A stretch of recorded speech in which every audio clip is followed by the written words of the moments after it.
If you're about my age, when you think of Sampdoria, you probably think of Serie A stalwarts, an iconic badge and kit, and an almost unrivaled collection of streets won't forget players. Sampdoria sit 10th in the all-time Serie A table, above Atalanta, Udinese, and their eternal rivals Genoa. Their unique crest features a pipe-smoking sailor named Baciccia, due to Sampdoria being a port city, and Sampdoria icons of the modern era alone include the likes of Luis Muriel, Gianpaolo Pazzini, and club legend Fabio Quagliarella. If you're a little bit older than I am, you will remember Sampdoria as being even more than that. Major disruptors of Italian football when Serie A was at its glorious peak. Having never won a major trophy, or even reached a final, or finished higher than 4th prior to 1985, Sampdoria emerged as a super team during the late 1980s. At a time when Juventus, AC Milan and Inter Milan were all among the best teams in Europe, and even Napoli, Fiorentina, Roma, Torino and Parma were capable of paying massive fees for players and reaching European finals, Sampdoria won the Coppa Italia back-to-back in 1988 and 1989, they won the European Cup Winners' Cup in 1990, they won their first ever Serie A title in 1991, and then they reached the final of the European Cup in 1992. Over a period of 4 or 5 years, a Sampdoria team which starred the likes of Roberto Mancini and Gianluca Vialli was among the best in the world. They only missed out on the European Cup to a 112-minute goal by Ronald Koeman against Johan Cruyff's dream team at Barcelona. Only Inter Milan had more players in Italy's 1990 World Cup squad, and in the 1990-91 season, when they won the Serie A title, Sampdoria only lost 3 games all season. As recently as the 2009-10 season, Sampdoria finished 4th in Serie A, 12 points above Juventus, with the goals of Gianpaolo Pazzini firing them into the Champions League. That feels like an awfully long time ago now, though. In 2013, owner Riccardo Garrone died, and his son Eduardo sold the club to the controversial film producer Massimo Ferrero for just €1. Ferrero, a Roma fan who had tried to buy several other Italian clubs before Sampdoria, proceeded to run the club into the ground.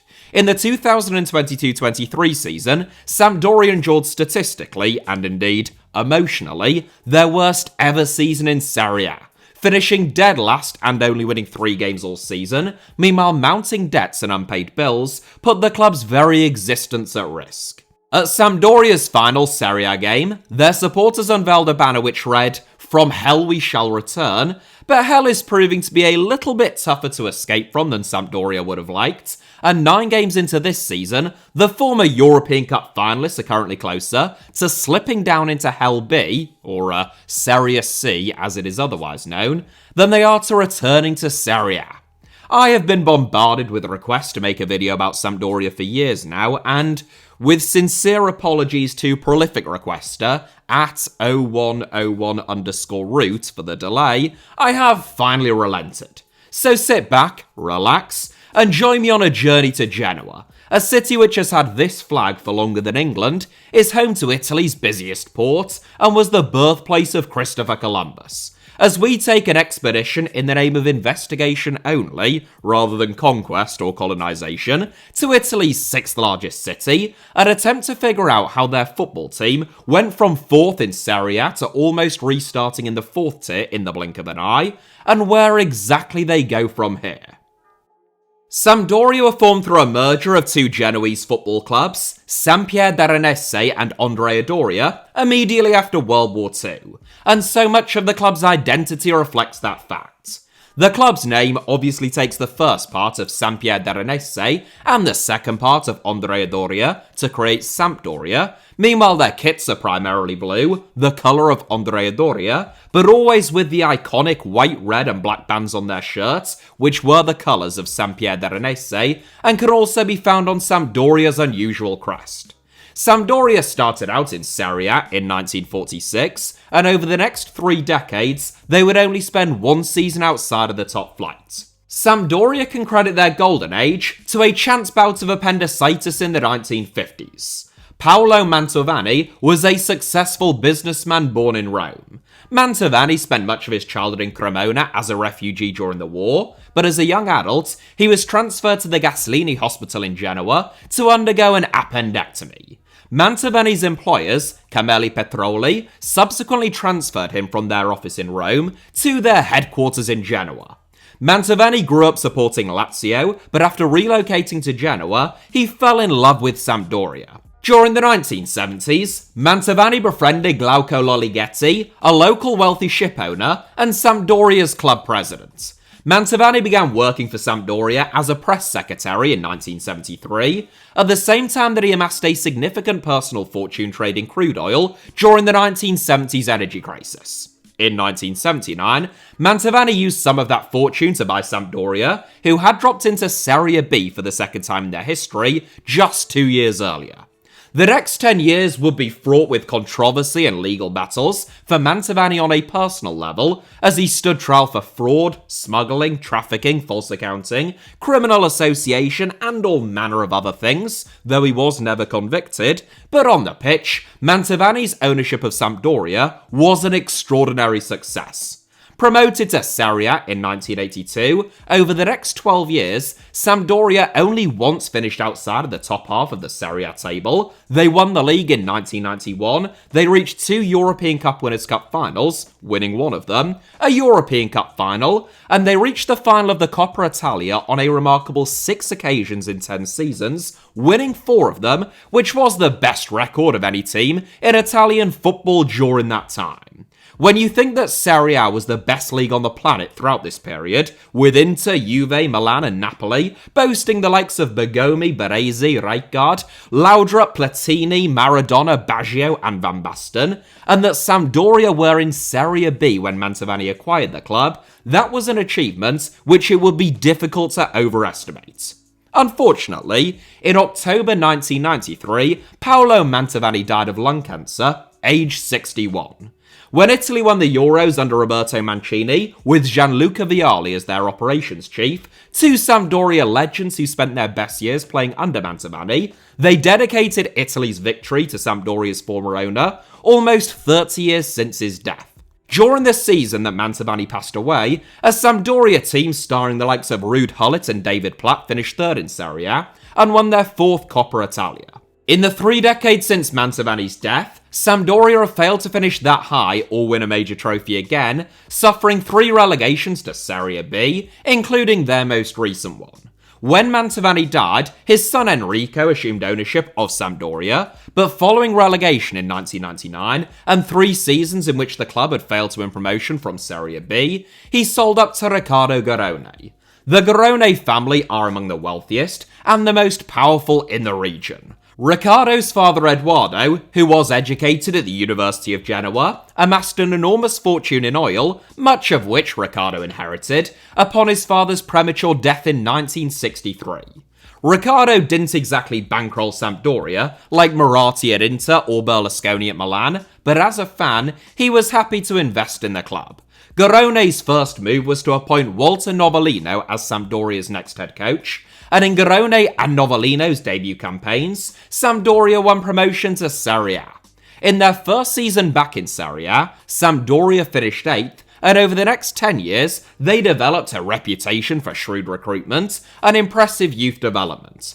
Garrone brought the likes of Cristian Maggio, Hugo Campagnaro, Antonio Cassano, Gianpaolo Pazzini, and club legend Angelo Palombo to Sampdoria, all of whom either already were or would go on to become full Italy or, in Campagnaro's case, Argentina internationals.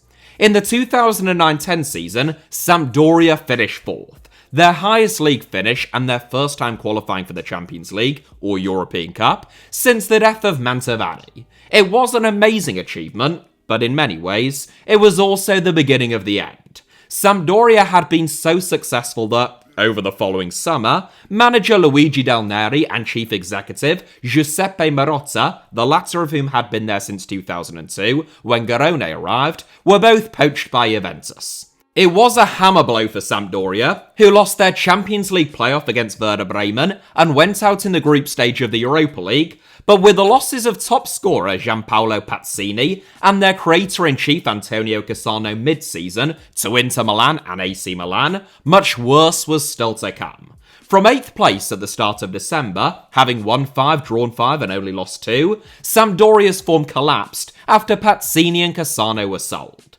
Just 2 wins from the club's last 19 games, 14 of which ended in defeat, saw Sampdoria plummet all the way from 8th to 18th, suffering a shock relegation just a year after qualifying for the Champions League. The 2011-12 season heralded an immediate return to Serie A, but in January 2013, halfway through Sampdoria's first season back in the top flight, Riccardo Garrone died. The Garrone dynasty continued after Riccardo's death, with the club putting the family's name under the control of his son Eduardo, but 18 months after his father's death, Eduardo sold Sampdoria to the film producer Massimo Ferrero. Both the circumstances and the details of the sale continue to cause confusion over 10 years on. Eduardo Garrone is wealthy, certainly wealthier than Massimo Ferrero, and is reported to be a lifelong Sampdoria fan. Of course, maybe he just didn't want the hassle of owning a football club, but Ferrero had no connection to Sampdoria whatsoever, wasn't particularly independently wealthy, had tried to buy a handful of other clubs unsuccessfully before Sampdoria, including Roma and Salernitana, and came with considerable, for now, we'll just call it baggage. Ferrero is a film producer, and if I just stopped talking about him there, he'd come out of this video alright. Unfortunately, I'm not going to. Ferrero got started in film with cameo roles as an actor before becoming a production secretary for Agostino Pane. Promotions to production director and executive producer followed before Ferrero earned his big break. No, I'm not talking about in film, he married the heiress to an American dairy business. Ferrero later expanded his business empire by acquiring 60 cinemas through a real estate firm that he owned, followed by a further 30 in Rome alone, but immediately, Ferrero's real estate business, named Fartham, was beset by crises and lawsuits. Ferrero has always had a reputation for controversy, both in his personal life and in business. To make matters stranger still, Garrone sold Sampdoria to Ferrero for the symbolic fee of €1, although that did include inheriting €15 million of debt. But not only that, he effectively endowed the club with a further €65 million in debt cancellation, capitalisation, and other investments. As I said, it is a deal which continues to baffle many onlookers. On the exact same day that Ferrero completed his €1 purchase of Sampdoria, a judge at a preliminary hearing sentenced him to 1 year and 10 months for the crime of declaring fraudulent bankruptcy concerning a short-lived airline that he owned. As starts go, it would be fair to call it suboptimal. A few months later, Ferrero caused controversy after he encouraged Inter Milan president Massimo Moratti to fire, quote, that Filipino, referring to chairman Eric Tahir. Tahir is Indonesian, which, that's a different country to the Philippines, isn't it? Ferrero was initially banned for 3 months for his little racismo by the National Federation Court, but the ban was removed upon appeal. The following year, Ferrero went on trial again, this time accused of false declaration and evading almost €1.2 million in corporate income tax, dating back to 2009. While that trial was still ongoing, his ex-wife reported him for fraud and for threats, and Ferrero responded by countersuing her for slander. A few months later, the Rome Public Prosecutor's Office seized Ferrero's bank accounts and one of his apartments, and less than 6 months after that, Ferrero's misappropriation of funds case was heard, again relating to his short-lived airline, and he entered into a plea deal of 1 year and 10 months, along with being referred to social services and forced to repay €850,000 in compensation to the Italian Treasury. Less than a year after that, the Rome Public Prosecutor's Office was back on Ferrero's case, Honestly, what have they got against the bloke?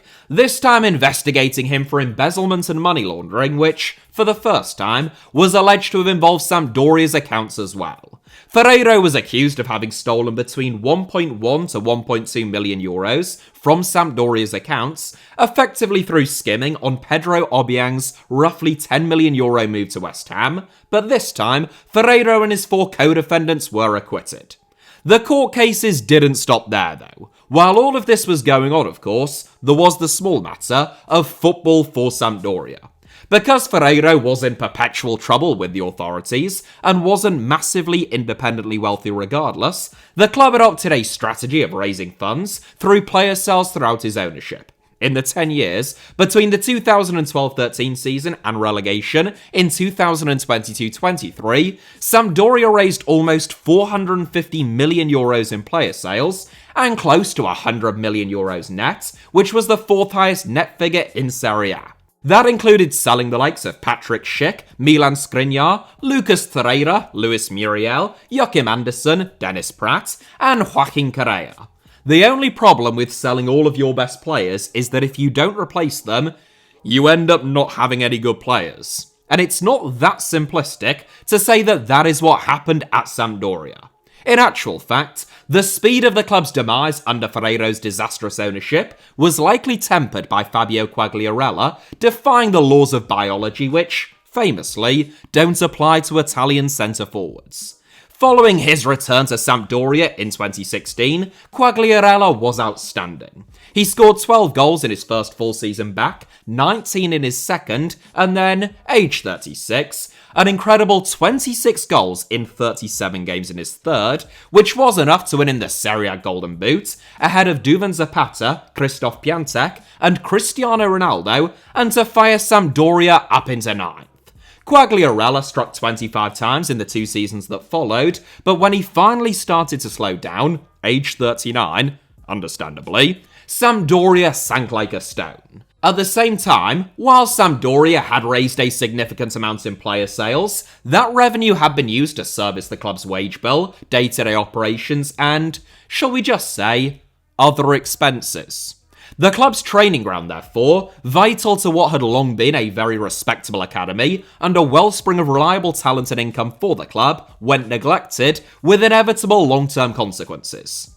So Sampdoria were selling their best players, failing to replace them, and their academy pipeline had dried up, and all the while, they had continued to lose money. The combination of issues on and off the pitch led to immense anger among supporters, many of whom had objected to Ferrero's takeover from day one. In fairness, given that he was a Roma fan, had tried to buy other clubs, and had a preliminary hearing for fraud on the same day that he bought the club, you can hardly blame them. Ferrero's myriad of legal troubles really came to a head in December 2021 though, when he was actually arrested by Italy's finance police for corporate crimes and aggravated fraudulent bankruptcy. Ferrero sought to reassure Sampdoria supporters that the investigation wasn't linked to them or to football, but as he was shipped off to prison and 5 others, including his daughter and nephew, were put under house arrest, that was little solace for supporters of a club mired in a relegation scrap. Of course, Ferrero had been in trouble with the authorities before, to put it mildly, but this time it felt different. The evidence against him had been gathered via telephone interceptions, and Ferrero was accused of having staged a fake theft of important financial documents. Basically, Ferrero claimed that all of the accounting documentation relating to his 4 bankrupt companies had been kept inside of a leather bag which had been stolen from his Audi. The authorities were not convinced by that story. Meanwhile, Ferrero was indicted for another crime relating to a car, namely the leasing of a Ferrari F430 Spider, which they allege occurred through the diversion of roughly 200,000 euros from one of Ferrero's 4 companies shortly before it went bankrupt. Following his arrest, Ferrero resigned from his position at Sampdoria and put the club's ownership into a family trust, as opposed to in his own name, to maintain his de facto ownership status. For years there had been takeover talks relating to Sampdoria, most notably one spearheaded by club legend Gianluca Vialli, as the face of a consortium backed by the hedge fund York Capital Management. That bid was reported to be worth between 85 to 90 million euros, but Ferreira turned it down. A number of other reported bids were similarly unsuccessful. Sampdoria, therefore, were rocked by two simultaneous earthquakes. There was Ferrero's bombshell arrest, which put their owner behind bars, and then there was the COVID-19 pandemic. It is a factor for almost every crisis club that I seem to talk about on this channel, and Sampdoria are no exception. Backed by a strong support, matchday revenue is vital to Sampdoria, and without it, their already considerable debt pile began to snowball. Combine that with the general downturn in the market as a result of falling revenue as a selling club, and it was financially ruinous. Angry supporters reportedly sent bullets to Ferrero's home with his name written on them. One, allegedly, even sent a severed pig's head. You know that you've really irritated someone when they post you a severed pig's head. I've only had it happen to me a couple of times, fortunately, but it's just one of those situations where you just know deep down, as soon as you see the severed pig's head in front of you, I must have really upset them. In the summer of 2022, Sampdoria brought in over €35 million in player sales, most notably through Mikkel Damsgaard, who joined Brentford, and they reinvested less than €7 million. Marco Giampaolo, who was Ferrero's 8th manager in 8 years, and had himself already been hired and sacked once by Ferrero, was sacked by him again in October, with Sampdoria winless in their first 8 games, having lost 6 of them, and rooted to the foot of the Serie A table. He was replaced by Dejan Stankovic, but the Serbian could do little to turn Sampdoria's fortunes around. A 3-2 defeat at home against Cremonese, who were also abysmal and would be relegated that season, pretty much sealed Sampdoria's fate. The only question at that point was whether it would be Serie B or Serie D that they played in next season. The extent of Sampdoria's indebtedness and ownership crisis meant that they were staring down the barrel of bankruptcy, and we all know how good Ferrero is at those. According to reports, Sampdoria's overall debt had exceeded €150 million, a gargantuan sum for a club with revenue of just €70 million, most of which was about to be wiped out due to relegation, which lost a further €25 million in their previous set of accounts, and hadn't completed any major infrastructure projects in recent years. Sampdoria had multiple unpaid creditors, along with unpaid taxes and unpaid wages, a lot of unpaid things there, and were in real danger of becoming the latest and one of the biggest casualties of Italian football. That is a list which already includes the likes of Napoli, Parma and Fiorentina, along with more recent examples like Chievo in 2021 and Regina in 2023. In fact, in the 2021-22 season, only 4 out of the 20 teams in Serie B hadn't gone bankrupt and reformed as a Phoenix club at some stage. It is evidently not a healthy or sustainable system, yet it is one that is actively encouraged in some ways by Italian law. Clubs who go bankrupt in Italy are forced to start out again in Serie D, the nation's 4th tier, which obviously isn't ideal, but they are able to buy back their names, crests, honours, and effectively their entire identities from the courts for just a tiny fraction of what they typically owe their creditors. Sampdoria, for example, with a reported €150 million in debt, could likely rebuild their entire brand in the 4th tier for somewhere in the region of €10 to €15 million. When one thinks that Napoli and Fiorentina took just 2 seasons to climb from Serie C back into Serie A, it is little wonder that so many clubs have taken that option. At the 11th hour, however, with Sampdoria on the brink, Ferrero finally relented and accepted a bid for the club from Gestio Capital and Acer Holding. Gestio Capital is a London-based asset management firm with investments in companies such as Elon Musk's SpaceX, Peter Thiel's data analytics firm Palantir, and the artificial intelligence company OpenAI. Meanwhile, Acer Holding is an investment firm which specializes in sports, media, and entertainment. Gestio Capital's founder and CEO is an Italian named Matteo Manfredi, who previously worked in banking and finance for both Barclays and Lloyds. Acer Holdings founder and CEO is Andrea Radrizzani, another Italian, who was the chairman and owner of Leeds United between 2017 and 2023, which he acquired through Acer Holding. Gestio and Acer presented a proposal that was more appealing to Sampdoria's creditors than a rival bid by Merlin Partners, who also own Ligue 1 side Lille, and their rescue plan was approved by Italian football authorities. As part of the deal, Sampdoria had to sign up to a debt restructuring agreement, which puts them under an intense monitoring period and imposes strict spending regulations upon them. Sampdoria were deducted 2 points for an unpaid tax bill between January and March 2023, a lenient punishment which enraged Regina supporters. Regina were relegated to Serie D owing to unpaid taxes and salaries, the same offence that Sampdoria were guilty of, and the contrasting punishments, multiple enforced relegations versus a 2-point deduction, sparked a major debate within Italian football. The justification for Regina's much stricter punishment was that the club had deeper financial and governance issues than Sampdoria under their new ownership. They were deemed to be unable to meet their financial obligations, and their recovery plan, unlike Sampdoria's, was deemed to be insufficient. Last summer, Sampdoria had an incredibly busy window, raising over €10 million in player sales as practically their entire squad departed, and bringing in 13 brand new arrivals, only one of which involved the payment of a transfer fee. In the January window, a further 6 new signings were brought in. Manfredi and Radrizzani's first act was to appoint Italy legend Andrea Pirlo as Sampdoria's new head coach. Pirlo was coming off the back of an unremarkable season in Turkey, with Fatih Karagümrük, his only job since spending a single season managing Juventus. Sampdoria finished 7th, qualifying for Serie B's massive promotion playoffs, where they lost 2-0 in the preliminary round away at Palermo. Despite missing out on promotion, Manfredi stood by Pirlo. Speaking to City AM in May, Manfredi stated, quote, "How important is he in our sports trajectory? He's paramount. He brought in a lot of stability, a lot of balance in a team that never had such balance, and also a team that was recently relegated and had a number of financial challenges. Having someone like him to work with every day, it's a really big asset." End quote. 3 games into this season, 1 draw and 2 defeats, Pirlo was sacked.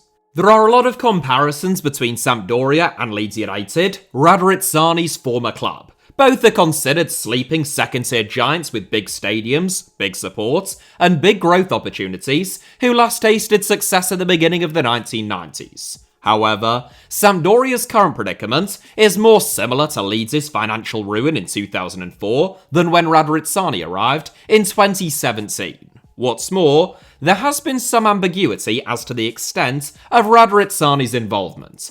Despite the takeover and rescue plan being announced as a joint venture between Gestio and Asa, in that same interview with Manfredi, City AM reported that Manfredi, through Gestio, owns the club outright, and Radrizzani either never or at least no longer has an ownership stake. Manfredi assisted Radrizzani during his time at Leeds, and, according to some reports, that is all that Radrizzani has done at Sampdoria. Whatever the details and intricacies of the club's ownership situation, Manfredi certainly seems to be the one calling the shots, and in March 2024, he was elected as Sampdoria's president by the club's board.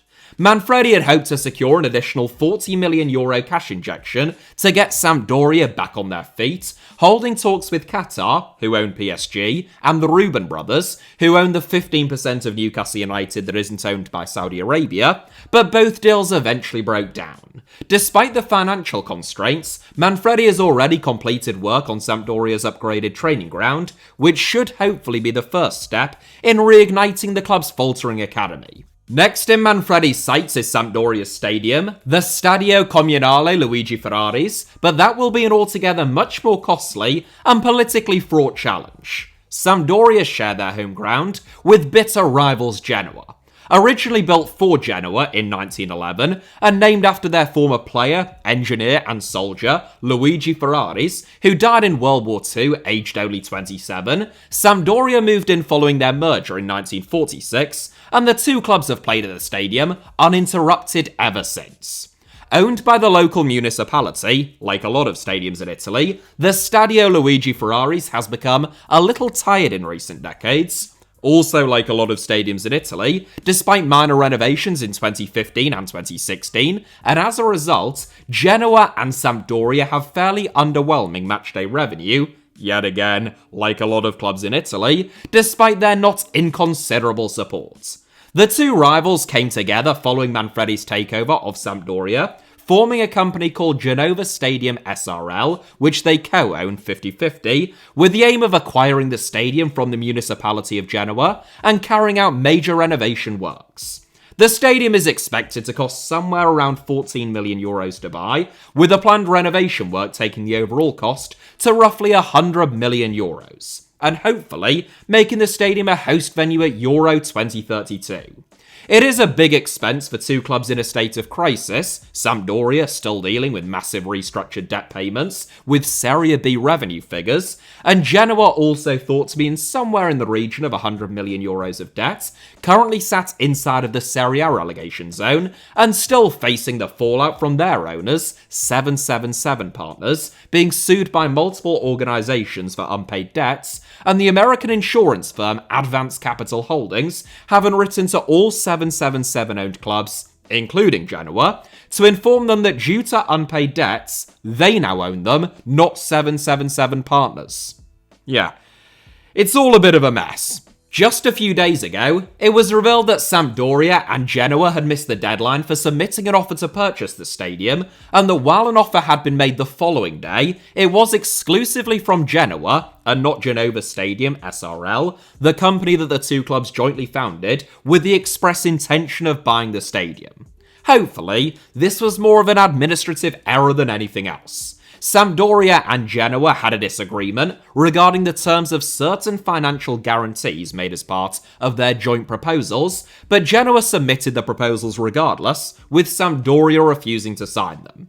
That is why the proposal, as yet, is solely in Genoa's name, and hasn't yet received a full seal of approval from the president and CEO of Genova Stadium SRL. Manfredi's strategy at Sampdoria would appear to be pretty straightforward. Successfully implementing that strategy may prove to be anything but. He has acquired a distressed asset, which asset managers often love, refinanced their debt, and will now seek to maximise growth opportunities. For Sampdoria, those opportunities are undoubtedly significant. Sampdoria had the highest average attendance in Serie B last season at 22,641, and they have sold over 18,000 season tickets alone this season, which is higher than the average attendance, let alone just season ticket sales, of 5 clubs in Serie A.